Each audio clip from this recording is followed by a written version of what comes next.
Panettiere neighbor hears crying and screaming before the star's death. Her HOA Homeowners Association had actually put up posters, notices to block her boyfriend from getting in the building. Boyfriend actually pawned Hayden's belongings before her death. Ladies and gentlemen, we are back again. I hope every single one of you are doing well. It's been several days since we last uploaded a video, and I do apologize. Off the back of a family emergency, I had to take a few days off. I did in fact put up a post on the community tab, so if you haven't seen it, go and check it out. But we're back to dive down the HAYDEN Panettiere rabbit hole. There's a lot of information we need to talk about, a lot of information that we've missed out on over the past couple of days. And I'm telling you now, we've more or less had the wool pulled. There's a lot of information that is pointing to the boyfriend, Brian Hickerson, one of the two that found Hayden dead in her apartment complex that day. Now, we already knew from the book that she released only a few months back that Brian is an abusive boyfriend. The back of this tragic situation taking place, more details are being revealed, more information, compelling information that would make one believe Brian Hickerson and his brother could have had something to do with the death of HAYDEN Panettiere.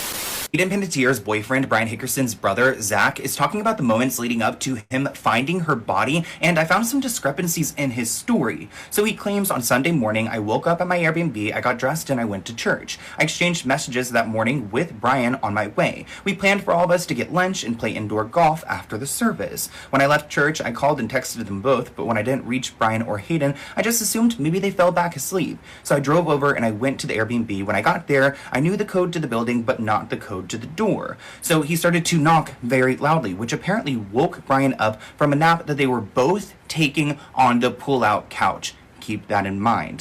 Then we went in. There's already a red flag right there. What pull-out couch are we talking about? I'm pretty sure initially we were told she was on a chair. But not only that, the brother mentions that he found her on the chair. The brother Brian, the boyfriend Brian, was still asleep.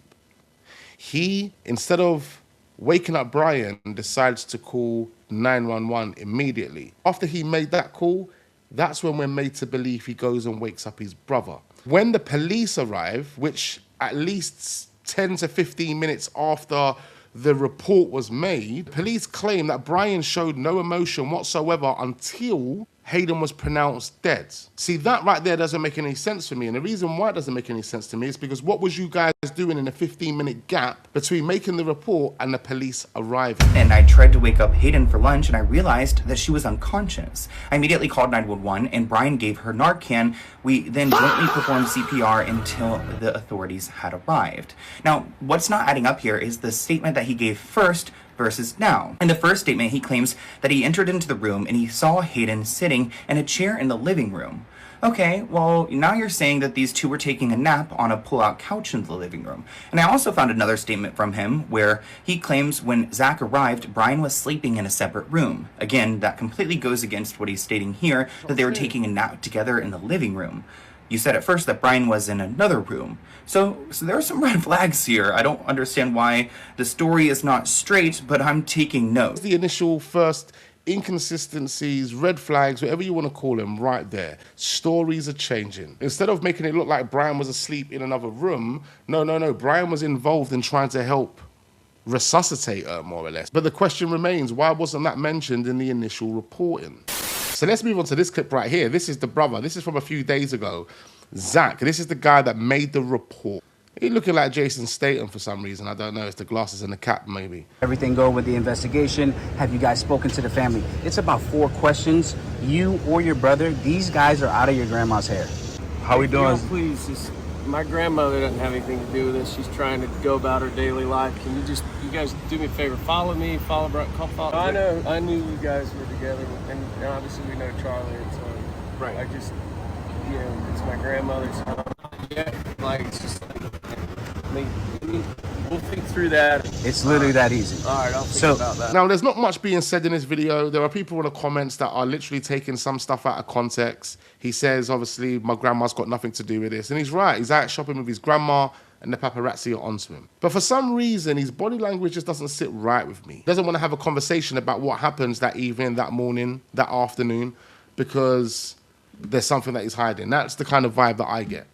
The brother of Hayden Panettierre's on and off again boyfriend is revealing what he remembers before the actress's sudden death, describing to TMZ the moment he found her on a pull-out couch. Brian Hickerson's brother Zach said this, quote, "When we went in and we tried to wake Hayden up for lunch, we realized she was unconscious." When we went in and tried to wake her up for lunch, she was unconscious. Again, where did the we come from when the brother was in another room sleeping? It doesn't make any sense. And says he called 911 as his brother Brian Hickerson administered Narcan. He called 911 as his brother administered Narcan. Where did the Narcan come from? How did you get your hands on Narcan? How the hell did you know you were going to need to use Narcan? And why all of a sudden is Brian become the hero? The abuser becomes the hero, the guy that tries to save her life. But he doesn't save her life, does he? Both performing CPR. According to TMZ, the couple... Both of them performed CPR. So that would explain why both of their DNA would be found on her body. Okay, makes sense. Traveled to that South Carolina Airbnb just the day before Hayden's death. So either they brought the Narcan with them or purchased it after arriving. Also in his interview to TMZ, even the media are not making sense of it. Like, what? Like, where did that come from? Zach Hickerson calls for all the speculation surrounding Hayden's death to stop. Of course he does. Of course he does. So the brother Zach, who we just saw in the car, he wants all the speculation surrounding the death of Hayden Panettiere to stop. I wonder why that is. Here we have a very interesting fact. It reads, Hayden Panettiere's abusive ex, Brian Hickerson, had a 5-year restraining order that ended this month. So the month of her dying is the month of the restraining order ending. And is it a coincidence how they're both in this complex apartment together? Anyway, we keep reading. It says the Greenville Police Department confirms that Brian Hickerson plus his brother were at the scene when she was declared dead. Brian showed police a bag of medication that she was taking at the time of her death. Now, this person says, I'm not trying to make this about him, fuck him, but it's incredibly suspicious that a man who abused her was at the scene when she died, right after his restraining order expired. And I agree with that. Something extremely fishy. As I said in one of my last videos, you have to ask, how did Brian Hickerson feel about him being outed in the memoir? Bearing in mind, he's got a restraining order, so he doesn't have any contact. He isn't able to contact her. Otherwise, he goes to jail. See, the problem is right now, ladies and gentlemen, is we're only getting one perspective of this relationship. Unfortunately, Hayden's no longer here to tell us what it really is. Got someone in the media claiming that they were rekindling their relationship, but more details suggesting that Hayden didn't want anything to do with Brian. In fact, not only did her publicist advise her to stay away from Brian, but she was telling other people to keep Brian away from her. And if that is the case, how did they end up at the complex apartment together? And why? TMZ is reporting some very interesting text messages between Brian and Hayden Panettiere. Brian is the alleged abuser, boyfriend. He did go to prison for that, so it's not alleged then, he definitely did it, isn't it? Anyway, this is according to TMZ. Let's start. One alleged text read, time to go to war, I guess. Another read, after Wyoming and LA disappear, so do the videos. Another said, even if I sit in jail for 10 years, all the stuff that is vaulted overseas with my people will come out the second I set foot into prison, and all that does is hurt your name while simultaneously clearing mine. And at that point, who actually cares? That is scumbaggy. That tells you everything you need to know. The guy was trying to blackmail her over information that he claimed he had. What information could that be? I mean, it has to be heinous for him to be able to use it as a weapon against her. Whatever it is, he clearly uses as some form of control over her. And maybe, just maybe, she knows that if that information is leaked, it could ruin her career. Not only her career, but her mother's career, the people around her. It could be detrimental to so many people. But that right there just tells you what type of person this guy is. And another was like, say something, Hayde, so I don't get defensive and start firing off emails to people to get ready. I thought his legal stuff would magically disappear. We gotta figure something out, buddy. Another allegedly reads, it is very simple. It is very simple fix between me and you. You gotta make one phone call, and I don't want to go to court for you, I will be effing fine in court. Trust me, it's for you. I mean, these are so manipulative. It does make me think he probably was using this to manipulate her and to say things like, oh, I have these videos of you, it'll ruin your career. And listen, I mean, she had clearly gone to rehab. She clearly had some issues, so. But man, these are pretty. Those text messages are extremely disturbing. You have to be totally honest. He was using that to blackmail her and keep her in check and keep her in his life. He was literally manipulating her. And I believe what people have been saying, the people that were close to Hayden, that she did not want anything to do with this guy. So this is another interesting bit of information that's been published over the past 24 hours where it claims Hayden gave her private security team clear instructions to keep Brian away during the book tour. Just a book tour? Is it just a book tour? Because if it's just a book tour, it means you pulled the wool over a bunch of people's eyes to sell a book. It's very, very hypocritical, and it makes you then question other things that have been mentioned in the book. Because, you know, you're saying all of this stuff about Brian, and you're acting as if you and Brian are not together, but then behind the scenes, you're running around with Brian. The DEA is now involved in the investigation. Why would they be involved? Folks, like I said, I was a detective for 14 years, a law enforcement officer for 27. I can tell you this, they didn't just decide, you know what, I think we'll join this investigation. Let us give you a hand for no reason at all. They 1000% didn't do that. Something is going on that they know. And now they became involved. So folks, this investigation has taken a turn. You don't have a right to tell me how I mourn the loss of my second child. That's my domain. Hayden Panettiere's mother, Leslie Vogel, appeared on ABC's Good Morning America, where she reflected on the death of her daughter. The mother and daughter hadn't spoken in the months leading up to Hayden's death. When asked about the moment she heard of Panettiere's passing, Vogel said, I was numb. I was just numb. I just couldn't feel anything. I still am not grasping this is real. I need a minute, guys. Yes. Well, Hayden was not lying about her mom. Her mom, no heartbreak, no like remorse, no, oh my God, I love her, I'm gonna miss her. Just another day to her. She shared, I think young people who grow up in the entertainment industry, it is a struggle. Hayden sadly lost her way. I wish it were different. I wish she had stayed true to herself because she had many incredible attributes. Didn't you put her in the spot? Anyway, this person in her life that we've been trying to get rid of for quite some time was with her at her death, and that was Brian Hickerson. Probably the only normal thing she said. I feel that she's with her brother and they're at peace. People ask me about the relationship, if there's any hope for future. I always say that I leave that door cracked open in case, because who doesn't want a relationship with their mother? You pray for it and you hope it eventually comes, but she slammed that door pretty hard in my face. She has very clearly prioritized herself, which I should not be shocked by. Now remember, Hayden had shared that once she cut off the business relationship with her mom, like she just wanted her mom to be her mom, that's when she changed. She just wanted no parts. I think she felt like, well, if we're not having a business relationship, well, I'm also no longer getting that money. So, yeah. And then when it came to the book, she like bashed Hayden's book basically and was saying like, this is the drama, you know, was just her way of trying to sell her book, and that professionals told her that she needs to cut ties with Hayden basically. I'm like, what professional told you that? Anyway. When you hear that, it's extremely disappointing. The mother just saw Hayden as a product, like literally. All right, so here we have some bombshell details, ladies and gentlemen, that's been published by Nancy Grace within the last 12 to 24 hours. Let's check this. Bombshell tonight, TV and movie star Hayden Panettiere neighbor hears crying and screaming before the star's death. This, as we learn, her HOA Homeowners Association had actually put up posters, notices to block her boyfriend from getting in the building. Why? We also learned tonight, according to reports, that the boyfriend actually pawned Hayden's belongings before her death. Yeah, Hayden Panettiere is a child actress who went on to great success. She detailed her substance abuse issues.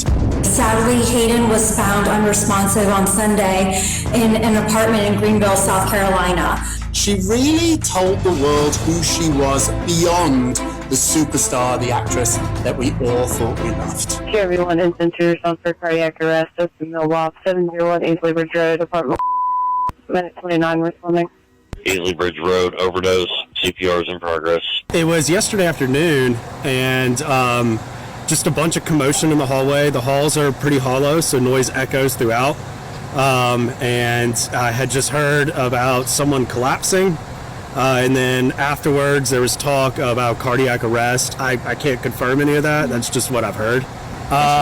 Just lots of commotion. That from our friends at WYFF. Based on the narrative that we've been given by the brothers, who would she have been having that commotion with? Because they wasn't there. They went to go and wake her up for lunch, remember? Oh, maybe she was just having a commotion by herself. Talking to 4 brick walls. Getting more details now, ladies and gentlemen, from neighbors. The neighbors within the complex heard a commotion taking place that morning or before she was found dead. Screaming and shouting, someone fighting. Oh, that's no coincidence, is it? Because Brian Hickerson is known for violently abusing this woman. Into the TV and movie star Hayden Panettiere's death. We're learning more and more, and all of it is very, very unsettling to say the least. Let me remind everyone, no one has been charged, no one has been named a person of interest tonight. Anyway, we are now learning more about the alleged use of Narcan. When was it used? Who used it? How can you tell from looking at Hayden Panettiere's body? Was it actually administered? That's another thing as well. If that's true, and he tried to administer Narcan, why was the brother Zach so emotional and Brian didn't get emotional until after the police had arrived and confirmed that she was dead? Brother gave us a statement that he texted Brian and Hayden on that Sunday morning, last Sunday, and didn't get a response, went to this Airbnb where they were, and then found Brian, who had just woken up, and Hayden laying in a bed. And Brian then administered Narcan to her.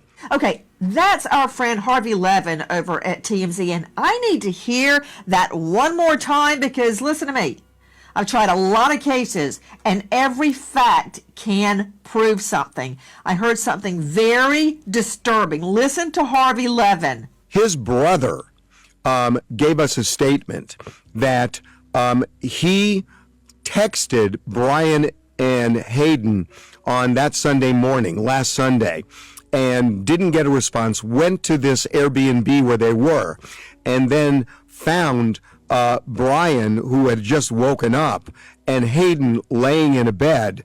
And Brian then administered Narcan. My interest is always piqued, to put it mildly, when I hear somebody say, I woke up and she was dead. Yeah, absolutely. It's these details, Nancy, that are ultimately going to point us in the right direction here. You're so right. Just one detail can change everything. I listened to that statement from Harvey twice too, because there's a lot of stuff in there and a lot of it doesn't add up. Initially, we were told that she was found in a chair. Now we're being told that she was in the bed. And so I want these people to keep talking to TMZ, to keep talking to the media, to keep talking to the press, because they are going to reveal everything without even knowing they're doing so. When we listen to what we've actually heard in this video and the inconsistencies, the red flags, the fact that the stories have changed a couple of times here, you know, 1 minute Brian's asleep and next thing you know, Brian's awake administering, you know, Narcan.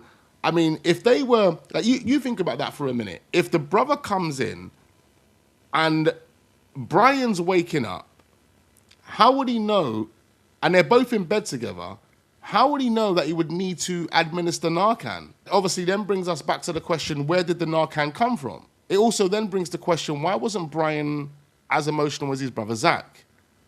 Why not? Like, you've woke up with your partner and she's dead.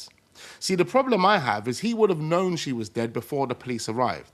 So for you to be emotionless at that moment, no tears, no nothing, it kind of tells me that he's guilty over something. He's guilty. That's why there was no tears. That's why, you know, he didn't cry. He already knew she was dead. He spent 15 minutes in the yard with her before the police arrived.